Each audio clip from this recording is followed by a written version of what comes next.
all the great things in other high achievers' lives, all the reasons that these successful people that you look up to, that you aspire to be like, are the way they are, have all come from a place of being uncomfortable. That's just a fact.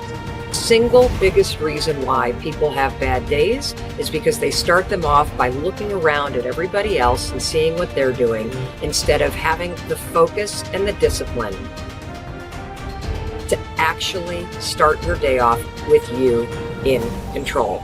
Because everywhere I look and everywhere I see in today's society, everybody's doing everything they can to be more comfortable. They're looking for the more convenience. They're looking for the quicker. They're looking for the faster. Don't ask for security, ask for adventure.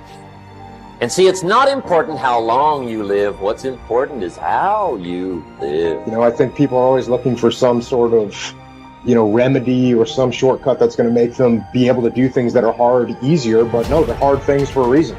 So they're going to be hard. If they were easy, everyone would do them. We go through life trying to seek security and not coming outside of our comfort zone, and we take most of our stuff with us to the grave. Ask yourself, what's blocking you? What's preventing you from acting?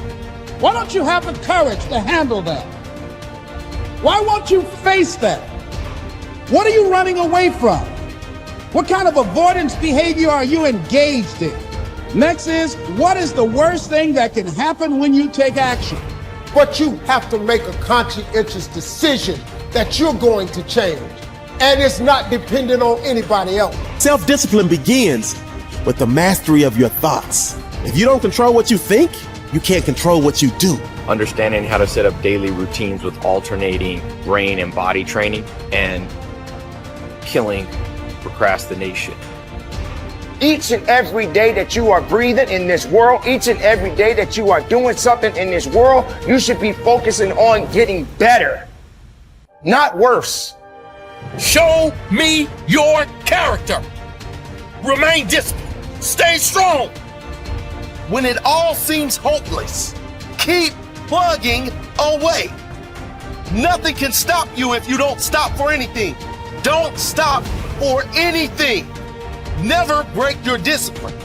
Remain faithful to yourself and your vision. You should be understanding that, hey, I can't be this same person on a day in, day out type of way. I got to keep focusing and going further and going harder and going stronger and pushing myself until there's nothing else left to push forward. Okay, so let's say you pick a level of competition where you're always winning.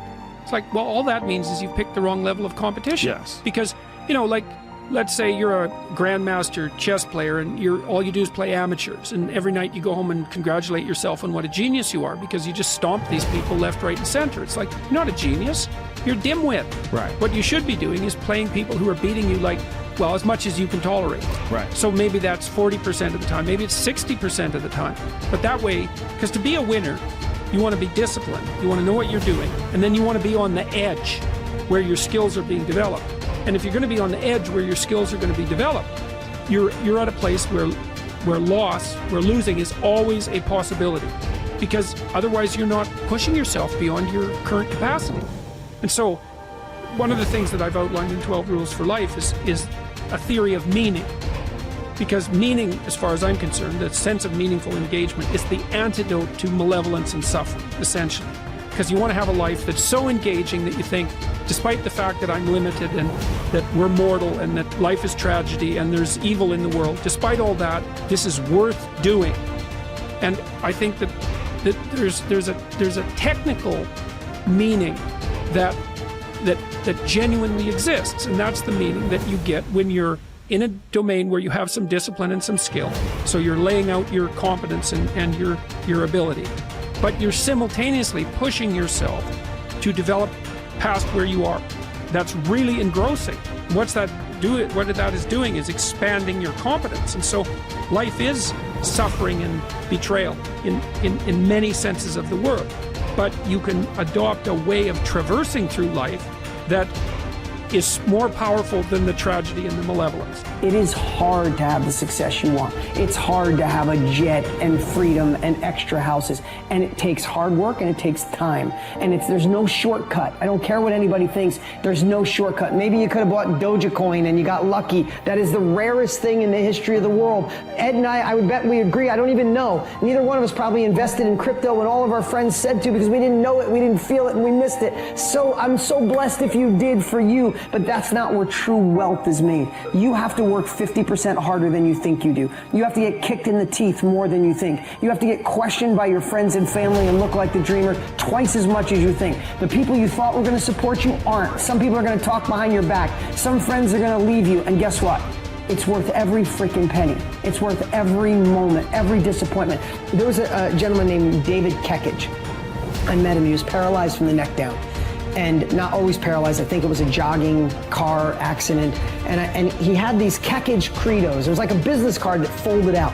And one of his Kekich credos, to make him positive, most positive guy you ever met, couldn't move anything below his neck, one of them was, living the hard way is easy, and living the easy way is hard.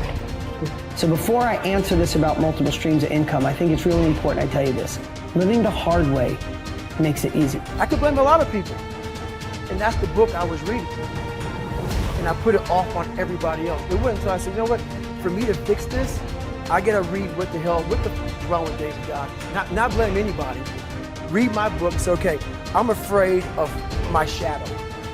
How can I overcome that? Go in the military, get your ass kicked, do things you hate to do, be uncomfortable every day of your life. Roger that. I'm not the smartest kid in the world. Okay.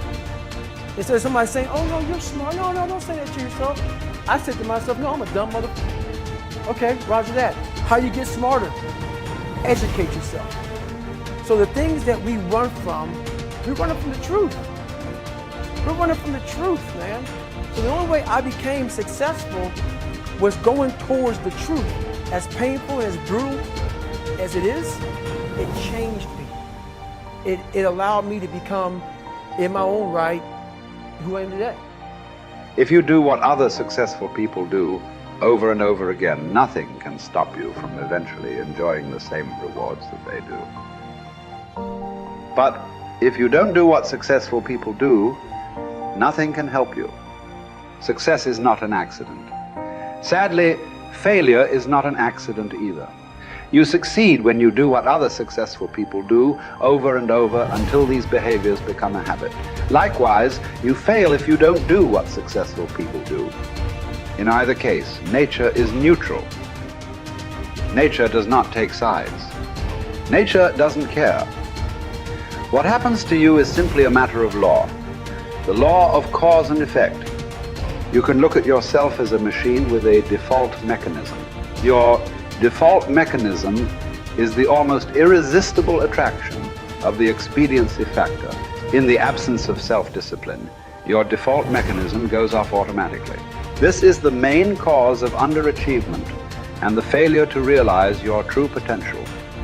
When you are not working deliberately, consciously, and continuously to be and have those things that constitute success for you, your default mechanism is at work.